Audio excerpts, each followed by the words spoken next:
Yung mga kumpiyansa, nakasumagot eh. Ang sarap, no?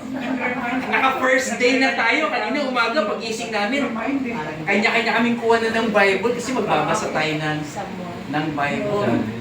Challenge yan.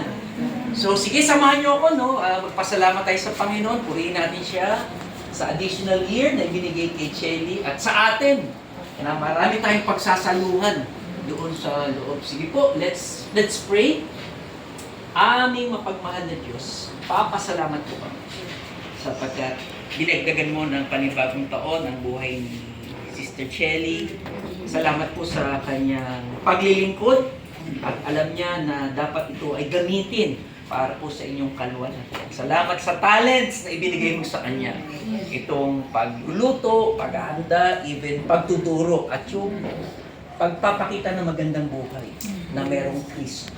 Salamat sa kanyang pamilya, of course sa kanyang husband, si Jonathan. Salamat po sa kanilang pagsiserve sa iyo. And as we celebrate her birthday, hayaan mo, Panginoon, ikaw lamang ang aming pasalamatan. Because all of this is coming from you. Minless mo ang pamilya niya, sila Ate Early, kanyang mga kapatid, para ipakita na hindi ka nagpapabaya. Totoo, Lord. Now, very, very fresh pa sa amin itong December that you are our Emmanuel. You will never, never leave us nor forsake us. At ang nais mo talaga is we just remain in you, abide in you. Para marami pa kaming maranasan ng inyo pong kapangyarihan. Hayaan niyo po, Lord, itong mga tatanggapin namin pagkain, ano man ang latang ito, we do believe regalo mo to sa amin. To enjoy, to feast because of your goodness. At hayaan mo, Panginoon, wala sa amin ditong ma-high blood. Kundi we just want to enjoy the night because of your goodness to each one of us. Inaalala rin namin ang aming mga kapatid, yung talagang malelate, na makisaya din sila. At ingatan mo, Lord, of course, sila Kuya Roldan, hahabol daw dito from Bulacan.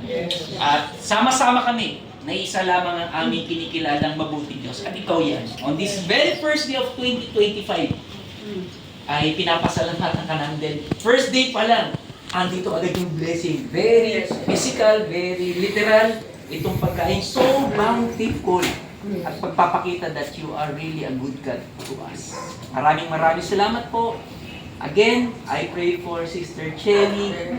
Gamitin mo siya ang kanyang pangangatawan, ang kanyang edad. Sabi na, age is just a number.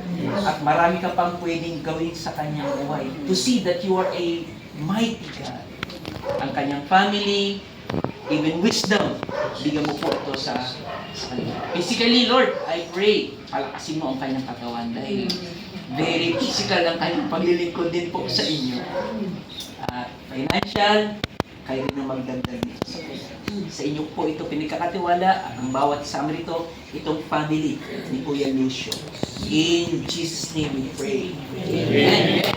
Happy birthday to you. Happy birthday to you. Happy birthday, happy birthday. Happy birthday to you. Maligayang mati, maligayang mati. Maligayang mati. Maligayang, maligayang, maligayang mati. Hooray! Hooray! Bigyan ng jacket na sa anak sa preschool. Oo nga.